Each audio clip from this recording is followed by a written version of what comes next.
We're gonna do some army singing here. Hey, hey, hey, hey, hey. Voyager Digital's going away. I'm so happy, yes I am, that Jeremy's gonna have to start selling his clam. Na na na na na na na. Welcome back to Strongman Personal Finance. My name is Christopher Belly. I'm a certified CPA accountant. I'm a long-term boglehead investor. I'm author of the book Stop Being a Broke Loser. It's on Amazon. You better go buy it. And we got to talk about Voyager Digital going bankrupt. And to be honest, was this really hard to predict, ladies and gentlemen? Like, look deep inside your soul and think, was this hard to predict? No! You know, I made a video, I think a year ago, saying I would rather eat vomit than buy Voyager Digital. And some people believed me, other people gave me hate, because whenever people like Jeremy Financial Education buy a stock, they worship him and they support him no matter what. And Voyager Digital was one of those stocks. And I expressed many concerns about this company, okay? I said, number one, it's entirely dependent on the crypto market. What happens when crypto goes up? All the retail clowns that think crypto is the future buy and sell it, and they trade it, and they incur transaction costs, and most of them probably lose their money. And if they make money, they pay short-term capital gains taxes. And I said, well, what's going to happen when the crypto market crashes? Because it will inevitably crash. Even the crypto shills say it goes through cycles. What happens to the broker? That depends on people trading cryptocurrency.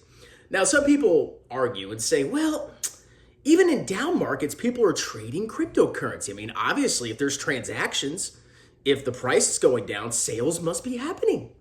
Well, that's true. But if you think about it, when is somebody more likely as a retail investor to get involved in cryptocurrency? When are they more likely to download an app? Is it during a bull market where you can make money in 10x in 5 seconds because Jeremy said so? Or is it when everybody's losing money? I argue there's a lot more volume based on when we're in a bull market. And when a bear market comes around, these brokers get wrecked.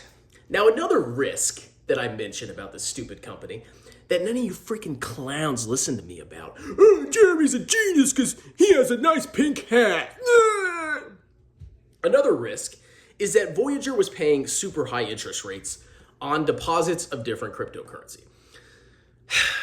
What do I have to say to convince you people that if somebody is giving you a high interest rate, either it's a scam or they're taking massive risks? Now, for Voyager, I think it's both. I think the whole crypto market's a scam, and I think the Voyagers of the world, the crypto exchanges, are all scammers. But Voyager was taking massive risks by lending money to clowns like 3 Arrow Capital. One of the managers of that fund is some shirtless doofus, and I'm shirtless too, but I look better than him. Just saying. Some shirtless doofus that's like, what, 28 years old? You mean to tell me, you freaking clowns, put your money into Voyager, you trusted them, and you trusted the high interest rates, and you thought it was okay for Voyager to take your coins and lend them to losers like 3 Arrow Capital that gamble using leverage on one of the most highly volatile assets in history. You freaking clowns. Now, another reason I attacked Voyager was because I hate Jeremy Financial Education. A lot of you think I'm a meanie butt, and I talk about him all the time, but he is, in my opinion, the worst grifter on YouTube. By far, he is scum of the earth. And this guy, he'll tantalize you. He'll try to suck you in with 10x returns. Oh, why buy an index fund like VT, which is underperformed inflation? Yeah. Why buy an index fund when you could buy a 10x stock like Voyager?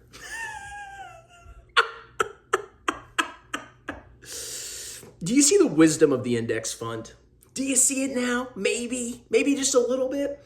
You can buy all these exciting growth 10x stocks, but what you don't factor in, you retail clowns who suck at trading. Most of you suck, just admit it. You don't factor in the downside risk. And look what happened. So what's going on with Voyager now? Well, they've filed for Chapter 11 bankruptcy. Now, I remember this very vaguely from the CPA exam. I am not a lawyer. But basically, Chapter 11, your company isn't going away. It's just being restructured. So you're basically finding a way to negotiate, with you and the court as the intermediary, finding a way with you and your lenders, your creditors, basically a way to pay off your debts. That's Chapter 11 bankruptcy. You're not going away. So the Voyager might still be around. Maybe. But what's going to happen is the debt is being restructured because they owe a lot of money. They owe money to Alameda Capital, like I said, it's FTX. And of course, they owe money to their depositors. Now, I don't know who's going to get paid back first. I would imagine that Alameda probably has priority because different levels of debt have different priorities based on the covenants of the debt. And the more senior debt holders get paid first. So if you're a depositor in Voyager, I'm not going to say your money's gone forever, but I don't know how much you're going to get, okay? So yeah, Voyager's going through Chapter 11 bankruptcy. What else is happening to Voyager? They're being delisted, right? Well, potentially. So Voyager has stopped trading. If you go ahead and type in Voyager digital stock, which I did, using the power of Google, you can see that there's no price. There's a price, but it's not changing. The stock has stopped trading on the Toronto Stock Exchange. It's currently undergoing a review for delisting. Now, listen up, ladies and gentlemen. Is the company gone because it gets delisted? No, it's just not trading on an exchange. But let me tell you what, it's probably not a good thing. And you know what the most hilarious thing of this whole catastrophe is? People would say, Baba? Alibaba has delisting risk. Mike Stathis, just buy US stocks, bro. That's all you gotta do because they went up last 10 years. Oh, Baba, just buy it, bro. It's bad. Well, Baba, that everybody said was gonna be delisted. Guess what? Hasn't been delisted yet. But you buying a Canadian stock, which is not as risky as a Chinese stock, just got freaking delisted or is about to be. So listen, guys, let this be a lesson to never trust any gurus on the internet, ever, even me, okay? I got my grift course going on. I want my $50 per person. Oh, baby, give me your money. Go on bogleheads.org. It's a free website. I don't think they have any paid parts of it. Go read the forums. Go read about Boglehead investing and learn the value of buying a low-cost, broadly diversified total world index fund. And I guarantee you, I can't guarantee you any returns, but I can say you're going to be much better off than most people. And you're going to be way better off than listening to losers like Jeremy Financial Education. Jeremy, if you ever watch this, I don't know how you can recover from this loss. Like you've been exposed as such a freaking loser and a pussy that won't debate me. How do you still have a YouTube channel? You've encouraged so many people to buy this stock, and your stupid little butt buddy, whatever his name is, Ball Breath Brian, he made a fortune off pumping this stock. Y'all are scammers, and I can't wait till you go to jail. You freaking disgusting scumbag loser pussy. Anyway, that's it, guys. That's the update on Voyager. It's currently not trading. It's undergoing delisting review. They're filing for Chapter 11 bankruptcy. That's a reorganization. Not a lawyer. I don't know all the details of it.